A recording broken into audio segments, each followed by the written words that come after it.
नमस्कार दोस्तों, मैं आपका दोस्त रवि आपका स्वागत करता हूं अपने चैनल रवि टेक स्टूडियो में। दोस्तों, आज का टॉपिक मैं लेके आया हूं what is army ordnance corps and how to join it. जैसा कि आपने देखा होगा कि इंडिया के अंदर में ज़्यादातर आयुध निर्माण, जितने भी गोला बारूद और मिसाइल्स रॉकेट्स, ये सारे के सारे अपना आयुध निर्माण ऑर्डिनेंस कॉरपोरेशन करते हैं।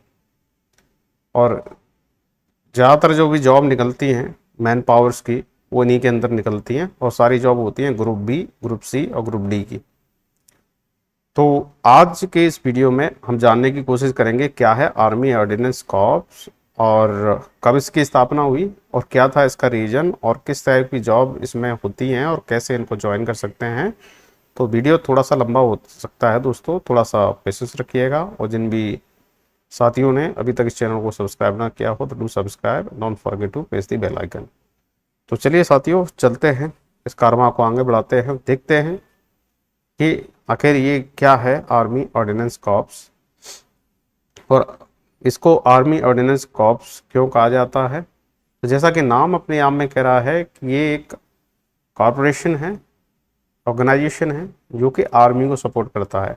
तो क्या सपोर्ट करता है? सारे वीपन्स, सप्लाई, लॉजिस्टिक, ये सारे चीज़ों में ये इंडियन आर्मी को सपोर्ट करता है, उसके लिए रिस्पॉन्सिबल है। It's not open for the civilian logistic support. तो जैसा कि नेम है दी आर्मी ऑर्डिनेंस कॉर्प, जिसको एओसी भी कहा जाता है, ये एक्टिव कॉरपोरेशन है इंडियन आर्मी की और इसका मेन काम होता है मटेरियल लॉजिस्टिक सपोर्ट करना इंडियन आर्मी को वार के दौरान, जब कहीं पे युद्ध चल रहा हो, इवन पीस टाइम के दौरान भी पॉसिबल है। और ये केवल लिमिटेड नहीं है कि इंडियन आर्मी को ही लॉजिस्टिक सपोर्ट दे या फिर एमिनेशन दे। इंडियन नेवी, इंडियन एयरफोर्स को भी जब भी ज़रूरत पड़ती है तो इनकी तरफ से सपोर्ट मिलता है। अगर इनकी स्थापना की बात करें तो it was establish by British East India company in the 15th century. 1500 शताब्दी में ही इसकी स्थापना कर दी गई थी ईस्ट इंडिया कंपनी, क्योंकि हम जानते हैं कि ईस्ट इंडिया कंपनियां व्यापार के उद्देश्य से आई थी, पर जब उन्होंने देखा कि यहाँ पर लोग तो बिल्कुल आपस में तितर बितर हैं, बटे हुए हैं, तो उनने पैसा दे दे के कब्जा कर लिया। और उसके बाद जब उनको ज़रूरत पड़ी अपनी आर्मी एस्टाब्लिश करने की, कोई जब पैसा उधार देते थे उसको लेना पड़ता था वापस, तो उसके लिए आदमियों की ज़रूरत थी, मैन पावर की ज़रूरत थी। उन्होंने लोगों को हायर किया और अपनी खुद की एक छोटी छोटी टुकड़ियाँ बनानी स्टार्ट की, जिनको हेड किया उनके अपने ओन ऑफिसर्स ने। और सारी सेना यहाँ पे तैयार की गई थी, तो उसको चलाने के लिए ये लॉजिस्टिक सपोर्ट और साथ साथ में एमिनेशन सपोर्ट, उसके लिए एक कॉरपोरेशन की ज़रूरत थी, तो उसके लिए इसका स्थापना कर दी गई। तब इसको कहते थे Indian ordinance army, Indian army ordnance corps, जो कि जब हमारा भारत स्वतंत्र हुआ और ये बिकेम रिपब्लिक 25 जनवरी 1950, तो जो कि इंडियन जो वर्ड था जो पीछे वाला आगे वाला, उसको उठा दिया गया। अब इसको केवल जाना जाता है आर्मी ऑर्डिनेंस कॉर्प्स के नाम से। तो रोल एंड फंक्शन की बात करें तो जैसा कि क्लियर मेंशन है कि ये जो लॉजिस्टिक्स मटेरियल सपोर्ट प्रोवाइड करता है इंडियन आर्मी को एज वेल एज नेवी और एयरफोर्स को, जब भी जरूरत पड़ जाए वार और पीस के दौरान। तो इसकी जो इन्वेंट्री आर्मी ऑर्डिनेंस कॉर्पोरेट है वो रिस्पॉन्सिबल होती है क्लोथिंग्स के लिए। तो क्लोथिंग्स में क्या क्या ये सप्लाई करते हैं? कोट्स हैं, स्लीपिंग बैग्स हैं, ग्लोव्स हैं, गॉगल्स एक्सेट्रा हैं, टू व्हीकल्स, इक्विपमेंट्स, उनके अलावा व्हीकल से रिलेटेड इक्विपमेंट्स भी प्रोवाइड करते हैं। और तुम्हारी एमिनेशन भी, munition, bullets, artery shells, missile etcetera. और जो फ्यूल की सप्लाई भी की जाती है, तो जो फ्यूल की सप्लाई के लिए एक अलग ऑर्गेनाइजेशन है इनकी, और मेडिसिन्स के लिए उनके लिए इंडियन आर्मी सर्विस कॉर्प्स है जो कि यहाँ पर है, जो कि फ्यूल सप्लाई करता है। Military farm services, army remount and veterinary corps and army medical corps, अलग अलग छोटी छोटी इकाइयाँ हैं जो कि medical, fuel and fodder support provide करती है इंडियन आर्मी को। इसके अलावा इनका मेन उद्देश्य होता है ट्रेनिंग देना भी। तो इनका जो आर्मी ऑर्डिनेंस कॉर्प्स का सेंटर है सिकंदराबाद में है, जो कि ट्रेनिंग देता है, ट्रेनिंग एकेडमी है। जो इनमें जो भर्ती होते हैं उन लोगों की ट्रेनिंग यहीं पे की जाती है। तो AOC centre is responsible to impart training to the ordnance corps personnel. Apart from this weapon की रिलेटेड भी इंफॉर्मेशन दी जाती है, जैसे कि मिलिट्री ट्रेनिंग के अलावा भी आर्मी ऑर्डिनेंस कॉर्प पर्सनल जो ट्रेनिंग किए जाते हैं रिपेयर वर्क के लिए, auxiliary trades such as carpentry, tailoring, saddlery, driving etcetera. तो ये डिफरेंट काइंड ऑफ की स्किल्स आल्सो प्रोवाइड की जाती है इन सारे वर्कर्स को जो कि आर्मी ऑर्डिनेंस कॉर्प्स का हिस्सा बनते हैं। प्रोग्रेसिव हिस्ट्री अगर देखें इसकी कि कब से स्टार्ट हुआ था और आज हम किस स्टेज में खड़े हैं आर्मी ऑर्डिनेंस कॉर्प्स का, तो इसकी स्थापना 1855 में हुई थी, just after 15th century by British East India Company. तो 1855 द फर्स्ट क्रेस्ट ये उसका लोगो था, was adopted in 1855 with the motto call सुआ तेला टोनांटी। इसका मीनिंग था द थंडर, मतलब इसको देख के एकदम गर्जना हो जाए तो गर्जना के नाम से नाम दिया गया सुआ तेला टोनांटी टोनांटी 1855। 1896 में क्या हुआ, क्वीन विक्टोरिया ने एक रिकमेंडेशन अप्रूव किया वार ऑफिस को तो adopt the badge instead of crest, this was the crest. तो ये रिप्लेस हो गया एक बैज से, ये बैज है। सो ये क्रेस्ट को रिमूव कर दिया गया और इसको कर दिया गया बैज 1896 में। और जो कि 1918 में आते आते क्या हुआ कि सेपरेट बैज आर डिजाइन। इस दौरान जो ऐसे बैज है ना, अलग अलग ऑफिसर्स के भी लगने लगे ऐसे बैज, और साथ में उनके जो सपोर्टिंग पर्सनल थे उनको डिफरेंट काइंड के बैजेस दिए गए। और वहीं 1918 में क्या हुआ कि जो वर्ल्ड वार की तैयारी हो रही थी और फर्स्ट वर्ल्ड वार में जो ब्रिटिश की तरफ से लड़ने के लिए गए थे, तो उसी दौरान इनको एक रॉयल नाम भी दे दिया गया, right. Royal word was added to it by king George fifth ने दिया, और कॉप्स को रिनाम कर दिया गया रॉयल आर्मी ऑर्डिनेंस कॉप्स। फिर 1922 में फिर से मॉडिफिकेशन हुआ, 1922 में इसको रिनाम किया गया रॉयल आर्मी ऑर्डिनेंस कॉप्स से इसको कहा गया इंडियन आर्मी ऑर्डिनेंस कॉप्स, और फिर से इसको मॉडिफाई कर दिया गया। ये जो चीज़ है इसको दोबारा से मॉडिफाई कर दिया गया। सो क्रेस्ट वाज अगेंस्ट मॉडिफाइड।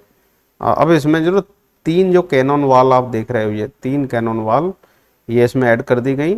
सो ये 3 कैनन वाल हैं, 3 फील्ड पीसेस हैं, 1 2 and 3 that you are seeing here, ये 3 फील्ड पीसेस हैं ऑन सील्ड, एंड क्राउन रख दिया गया एट द टॉप। हियर यहाँ पे भी क्राउन था और ये थोड़ा छोटा था, इसको बढ़ा के ऐसा कर दिया गया 1922 में। जो कि 1954 जब हमारा भारत स्वतंत्र हो गया 1947 में, और हमने नया अपना भाई रिपब्लिक बन गए, और जब रिपब्लिक बन गए तो इसका रीनेम हुआ फिर से 1950 में। जो इंडियन जो वर्ड लगा हुआ था इंडियन ऑर्डिनेंस कॉर्प्स, उसका इंडियन शब्द हटा के केवल कर दिया गया army ordnance corps. Indian army ordnance corps को कर दिया गया आर्मी ऑर्डिनेंस कॉर्प्स। और जो क्रेस्ट है इसको भी मॉडिफाई कर दिया, तो ये जो क्राउन रखा हुआ था क्राउन को हटा दिया और ये सारी चीज़ सर्कल में ला दी। और ये अभी भी है, 3 बॉल्स हैं यहाँ पर और 3 फील्ड पीस हैं, और ये एरो में शॉर्ट लगा दी गई, और ऊपर अपना नेशनल एम्बलम जो कि अशोका का चित्र है वो लगा दिया गया, national एम्बल of India with the cross sword at the bottom.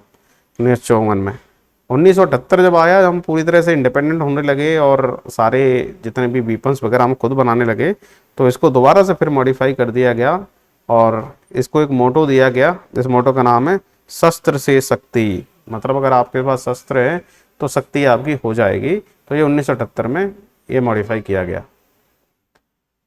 अगर इसकी फ्लैग और पिनेंट की बात करें कि कैसा फ्लैग यहाँ पे यूज करते हैं, तो फ्लैग इसका ये है, अगर क्लियरली देख रहे होंगे तो नेवी ब्लू बैकग्राउंड है, उनमें जो नैरो हॉरिजॉन्टल ये ब्लू बैंड है, सेक्स ब्लू बैंड है जो हम देख रहे हैं, between 2 border of red colour maroon bands, these are maroon bands. इसी के साथ एक ट्रायंगल देख रहे होंगे यहाँ पर, इसको कहते हैं पिनेंट।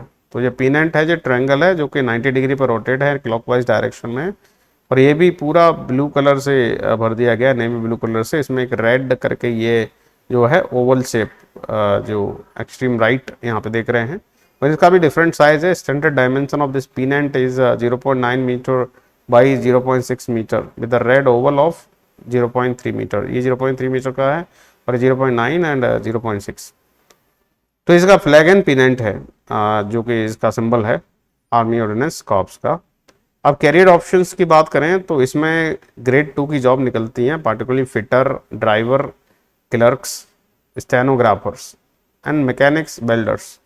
तो ये डिफरेंट काइंड की जॉब्स हैं जो आप कर सकते हैं। ग्रुप डी की रिलेटेड जितनी भी जॉब हैं इसके अंदर निकलती है, क्योंकि मैन पावर की जरूरत होती है। ये अंडर आता है मिनिस्ट्री ऑफ डिफेंस के, तो इनके अपने ऑन ऑफिसर्स होते हैं जो इनको कंट्रोल करते हैं। तो इस टाइप की इसमें जॉब्स निकलती हैं जिनमें आप ट्राई कर सकते हैं। आर्मी ऑर्डिनेंस कॉर्प का रिक्रूटमेंट कैसा होता है, तो इसके लिए should have 10th 12th from recognised boards and also selection procedure है, रिटन टेस्ट होगा, एफिशिएंसी टेस्ट होगा, इसे कहते हैं skill test, document verification, merit list and interview.